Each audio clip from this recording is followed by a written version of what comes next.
Hello friends, welcome to Toy Box Nostalgia. I'm Douglas. I just got this Funko Pop from Loungefly. They finally sent it. This video is not sponsored. I did pay for this. I want to show you exactly how I set up this toy photo, so stay tuned.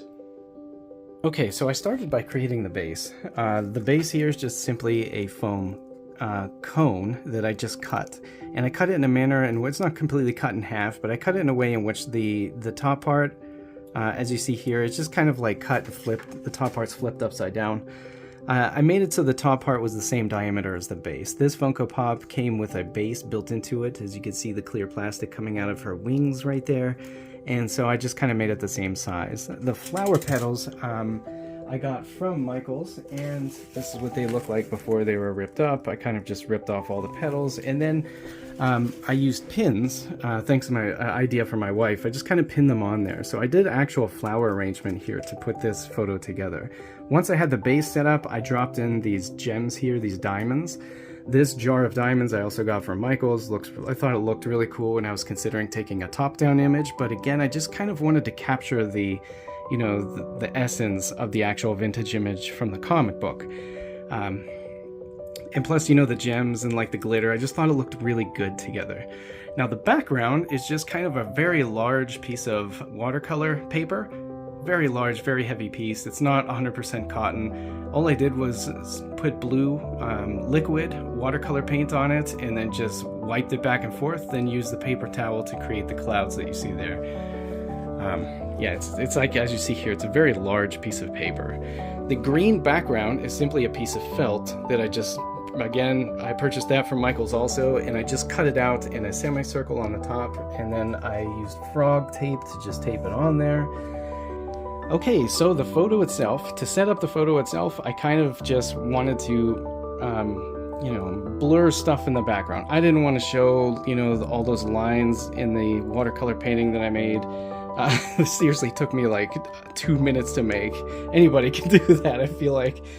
So the settings were f3.5 here, and this is using the RF 35mm macro lens. It's my favorite lens. I use this for pretty much all of my toy photography for small items. The other two lenses that I use are, I have this one, which is a 16mm macro, and this one is the Nifty 50. That's 50mm macro also, but the 35 kind of just always stays on the camera. I feel like it frames everything very nicely, and because it's a macro lens, I can get really close to the subject. So that's how this image was taken. As far as lighting goes, I have a GE Sync up here. I turned off the room lighting. This GE Sync is set to be on sunlight, and I just spray it down. And then I'm using these two. These are not lume cubes, these are, as you see, small rig, and I have them just white. I have no filters on them, and I had them on the highest settings, and I just had the two sitting here just like this. Okay, so for post-processing, I usually start with Adobe Photoshop, the Android version. I go to adjustments, then corrections. The only ones down here I really use are sharpen. I'll use sharpen sometimes if the image isn't sharp. This one looks really sharp. Dehaze. Dehaze has been my absolute best friend, because what it does is makes all of the colors like just stand out and be really strong and vivid, and it will actually remove blemishes from the background sometimes. I've noticed it's just kind of like a stroke of luck. I absolutely love using dehaze. I will use the whites here. I'll adjust the white balance here, and I'll use temperature also. Because the Sorceress is very glorious, and I wanted this image to capture how glorious it was, and that scene was in that vintage comic book, I used LD, lens distortions. And this is another Android app. You have to pay for both of these. The thing whenever you're using these to remember is that ensure that whenever you're saving the image, save it at the maximum size possible. So for this one, I believe I was just using the light volume. I used the soft light, and I chose one of these here, and you can move it down. As you see here, it actually is dynamic, and it'll actually light up parts of the image.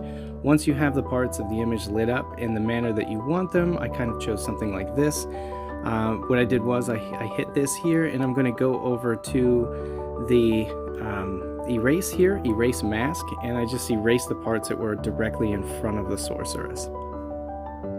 Finally, sometimes for fun, I'll actually use Pixay Pro. Pixay Pro is another one of my absolute favorite Android apps for image editing, adding things into images and stuff like that. So I'll go to sticker, then title, and as you see here, I actually installed the IT Serif Gothic standard extra bold font, which is the font that's used by Mattel whenever they're creating this stuff.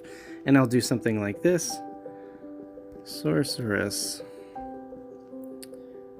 And I will not do that because that's strange. I'm going to move it down somewhere where it's going to stick out, and I will resize it. I actually didn't to resize here whenever using this tap the blue resizing things here, and when you get to this one, this is the one that will keep the size here. So then what I do is I tap on it again, I duplicate it, and I will move it up just ever so slightly up here. I'll go to edit, and I will change this to just simply be TM, because I believe the Sorceress may be trademarked, at least the characters trademarked. I'll make it a little bit smaller as you see here, and I'll just move it up here, and that is that. I hit the export button and then save it to disk. Well, that's it, friends. Thanks for joining us for this quick episode of Toy Box Nostalgia. Again, I'm Douglas. If you liked what you saw, please hit the like button and subscribe, and if you get a chance, check out my smug mug. My link is in the bio.